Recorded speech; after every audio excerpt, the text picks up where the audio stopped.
시청자 여러분 안녕하십니까? 김동수입니다. 민주당 의원들이요, 이재명 후보의 방탄을 위해서 법안들을 내놓고 있습니다. 제가 이미 방송을 해드렸는데요, 우리나라 법원조직법 제4조에는 대법원장 포함해서 14명으로 정해져 있지요. 그런데 김용민 의원이 대법관을 14명에서 30명으로 증원하자, 이렇게 법안을 발의했고요.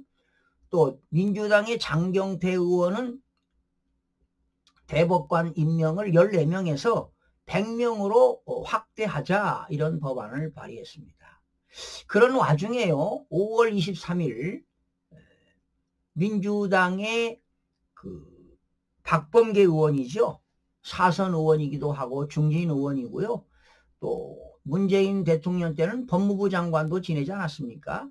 그런데 이 박범계 의원이요, 대법관을 14명에서 30명으로 증원하되 대법관 중에서 10명 정도는 비법조인한테, 그러니까 법조인이 아닌, 법률가가 아닌 사람한테도 임명할 수 있는 법안을 발의해가지고 논란이 커지고 있습니다.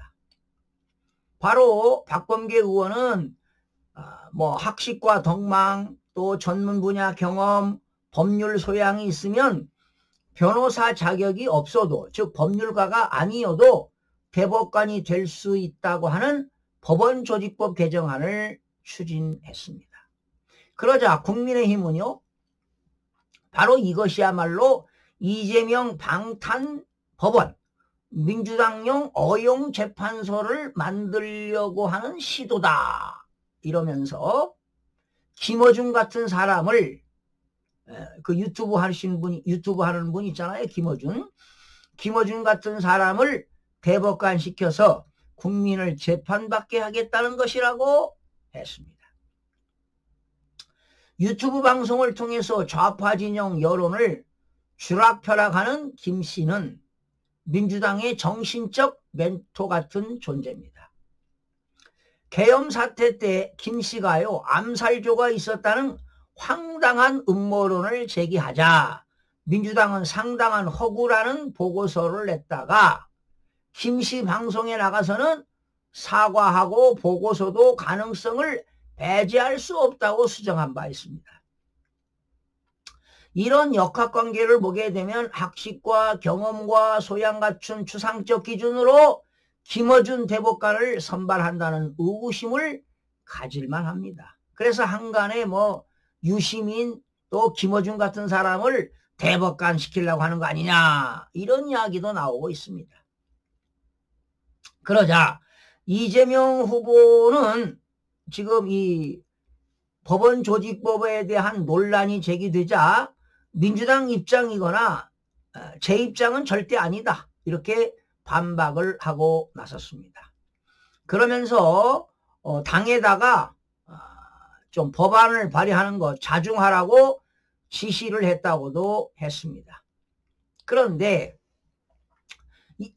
이 법안 발의자는요, 박범계 의원이 대표 발의했고, 김병주 그 군 장군 출신이 있잖아요.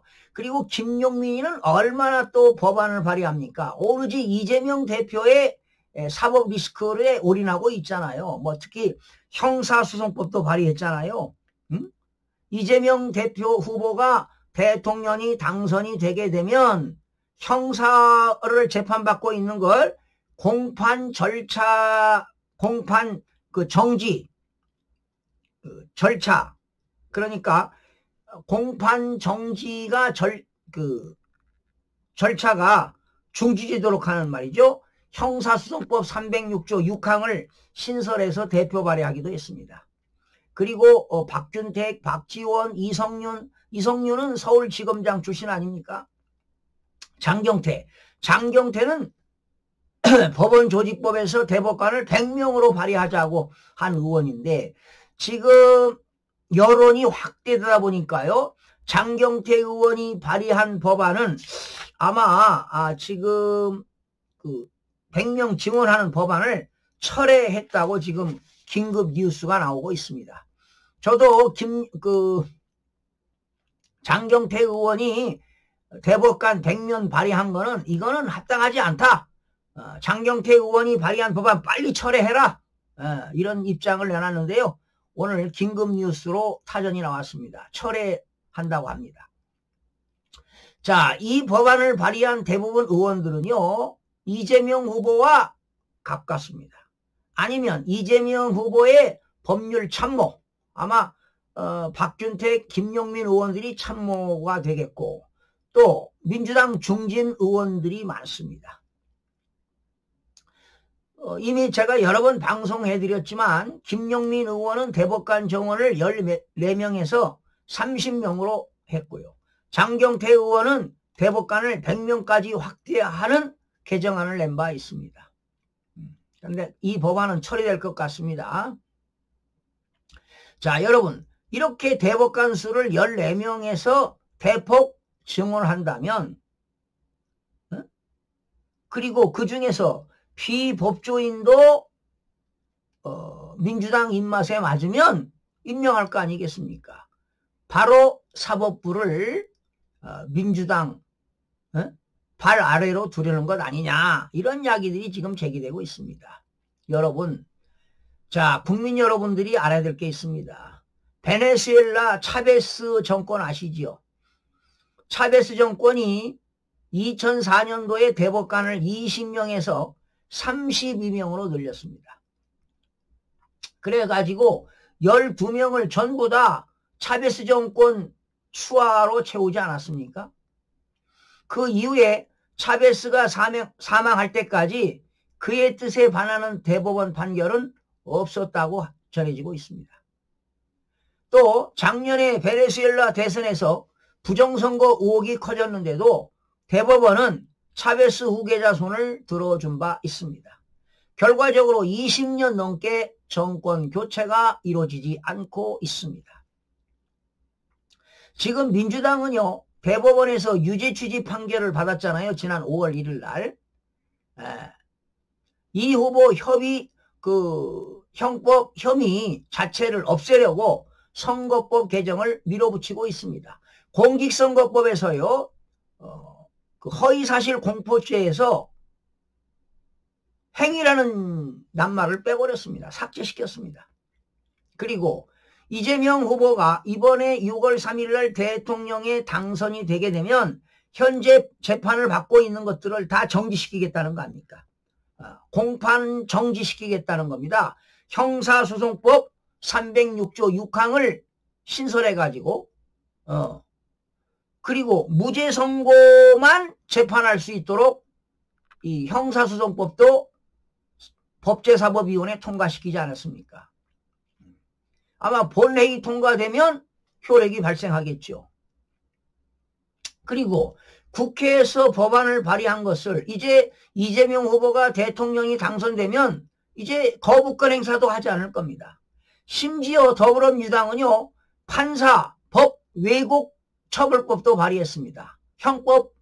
형법에서요, 법 왜곡죄, 이것도 발의를 했습니다. 여러분, 이제 김어준 대법관법까지 내놨습니다. 그렇다면 대한민국은 베네수엘라와 같은 그런 수준의 나라를 원하는 것이 도무지 이해가 되지 않습니다.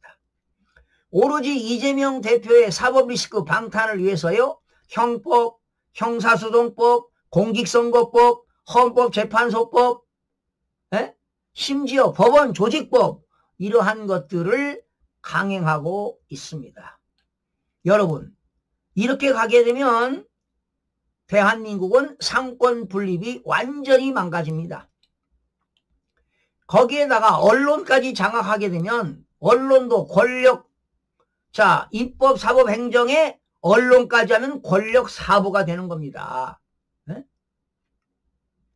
이런 상권 분립, 권력 분립이 원활하게 돌아갈 때 자유민주주의와 법치주의가 존속되는 거 아니겠습니까?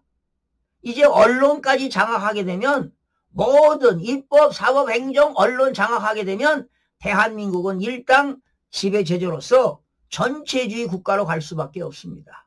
그래서 국민 여러분들이 6월 3일 날 투표로 여러분들이 자유민주주의를 지켜내야 할 것으로 보입니다.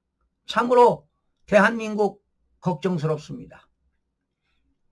제2의 홍콩, 중국의 속국이 돼가지고 제2의 홍콩, 이런 베네수엘라, 아르헨티나 꼴 날까봐 정말 국민의 한 사람으로서 걱정이 앞섭니다.